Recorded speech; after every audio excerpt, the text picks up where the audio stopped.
नमस्कार, Lakshmi food and लाइफे सकलके स्वागत।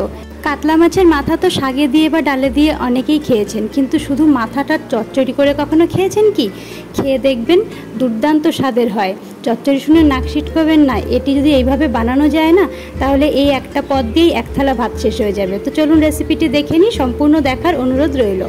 প্রথমে আমি একটা মাথা নিয়ে নিয়েছি দু টুকরো করে কাতলা মাছের। এটা কিন্তু রুই মাছের মাথা দিয়েও করা যেতে পারে। এবারে এটিকে নুন হলুদ দিয়ে ভালোভাবে মাখিয়ে নেব।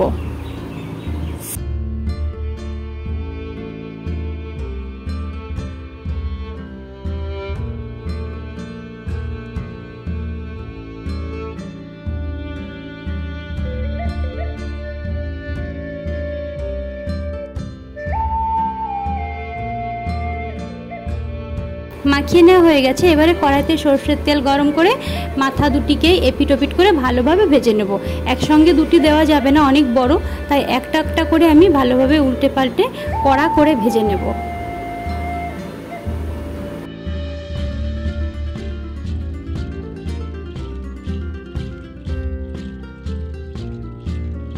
একটা ভেজে নেওয়া হয়ে গেছে, একইভাবে আমি আরও একটা ভেজে তুলে নেব।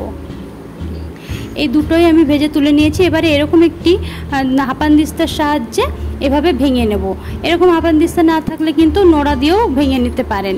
এভাবে ভালোভাবে একটু ভেঙে নেব। একেবারে কিন্তু গুঁড়ো গুঁড়ো করে দেওয়া যাবে না, যেরকম দেখাচ্ছে ঠিক এরকমভাবেই ভেঙে নিতে হবে মোটামুটি। এবারে একটি মশলা তৈরি করে নেব। এখানে আমি শুকনো খোলাই নিয়ে নিয়েছি 1 টেবিল চামচ জিরে, 1 টেবিল চামচ ধনে, 1 টেবিল চামচ মৌরি, 4টে এলাচ, 2টো লবঙ্গ, একটা দারচিনি। এগুলো দিয়ে ভালোভাবে একটু নেড়ে চেড়ে যখন ভালো গন্ধ বেরোতে শুরু হবে এরকম সময় নাবিয়ে নিতে হবে। নাবিয়ে নিয়ে মিক্সির সাহায্যে গুঁড়ো করে নিচ্ছি। শিলনোড়াতেও গুঁড়ো করে নেওয়া যায়। এই মশলাটা কিন্তু যে কোনো নিরামিষ রেসিপিতেও খুব ভালো লাগে। এই মশলাটা দিলে এই মাছের যে রেসিপিটা বানাচ্ছি তার মধ্যে আলাদা করে কিন্তু জিরে ধনে এগুলো দেওয়ার কোনো প্রয়োজন নেই।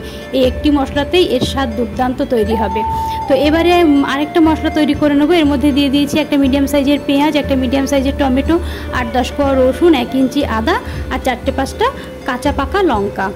আর দিয়ে দেবো হলুদ পরিমাণ মতো আর সামান্য একটু লবণ পরিমাণ মতো দিয়ে এটিকে একটা মিহি পেস্ট বানিয়ে নেব।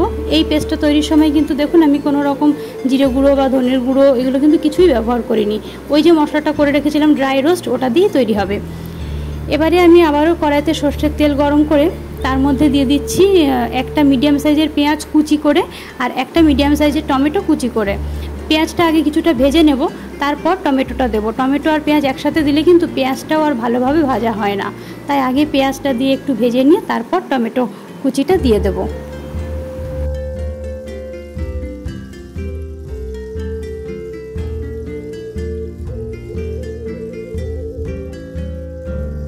পেঁয়াজটা মোটামুটি ভাজা হয়ে গেছে। এবারে আমি টমেটো কুচিটাও অ্যাড করে দিচ্ছি। দিয়ে এবার দুটিকে একসঙ্গে ভালোভাবে ভেজে নেব।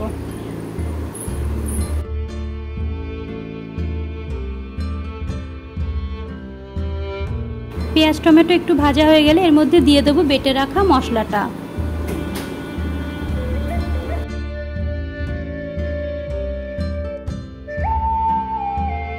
এবার সব কিছুকে ভালোভাবে একসঙ্গে কষিয়ে নিতে হবে। কষানোর কাজটা কিন্তু সবসময় মিডিয়াম ফ্লেমে করতে হবে।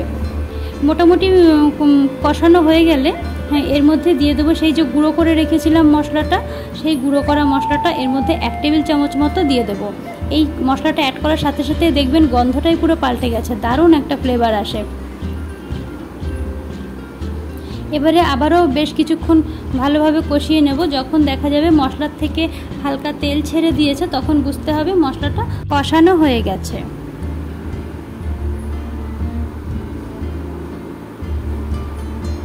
দেখুন সাইড থেকে তেল ছেড়ে দিয়েছে, মশলাটা কষানো হয়ে গেছে। এবারে আমি দিয়ে দেবো সেই যে ভেঙে রেখেছিলাম মাথাটা, মাছের মাথা, সেই ভাঙাচোরা মাথাগুলো এর মধ্যে দিয়ে দেবো। দিয়ে এবার ভালোভাবে মশলার সাথে বেশ কিছুক্ষণ কষিয়ে নেব। প্রায় 2 মিনিট থেকে 3 মিনিট মতো আমরা মিডিয়াম ফ্লেমে মশলার সঙ্গে এই মাছের মাথাটাকে ভালোভাবে কষিয়ে নেব। আর কষানোর সময়তেও আরেকটু খুন্তির সাহায্যে ভেঙে ভেঙে দেব। মিনিট 3 কষিয়ে নিয়ে তার মধ্যে দিয়ে দেব উষ্ণ গরম জল সামান্য পরিমাণে। মোটামুটি চায়ের কাপের 1 কাপ মতো জল আমি এখানে অ্যাড করেছি। এটা তো খুব একটা গ্রেভি হবে না, গা মাখা একটা গ্রেভি হবে, সেই জন্য অল্প করে জলটা দিতে হবে। এবার এই ঝোলটা যখন ভালো করে ফুটে উঠবে সেই সময়তে লবণটা চেখে নিতে হবে, যদি প্রয়োজন হয় সামান্য একটু দিয়ে দিতে হবে। আমার এখানে একটু দরকার ছিল, দিয়ে দিয়েছি, আপনারা দেখে দেবেন এই সময়টাতে। তারপর ভালোভাবে ফুটে উঠলে এটাকে নাড়িয়ে চাড়িয়ে যখন এরকম একটা কনসিস্টেন্সি চলে আসবে তখন আমরা নামিয়ে নেব। এবার গরম গরম ভাতের সাথে পরিবেশন করুন, প্রত্যেকে ভীষণ ভীষণ পছন্দ করবে। আপনারা একবার বাড়িতে অবশ্যই বানিয়ে দেখবেন, এরকম একটি রেসিপি থাকলে আর কোনো কিছুর প্রয়োজন হবে না। তো কেমন লাগলো আজকের ভিডিওটি অবশ্যই কমেন্ট করে জানাবেন। ভালো লাগলে প্লিজ লাইক কমেন্ট শেয়ার করবেন, আর চ্যানেলটিকে সাবস্ক্রাইব করে প্লিজ আমার পাশে থাকবেন। ধন্যবাদ।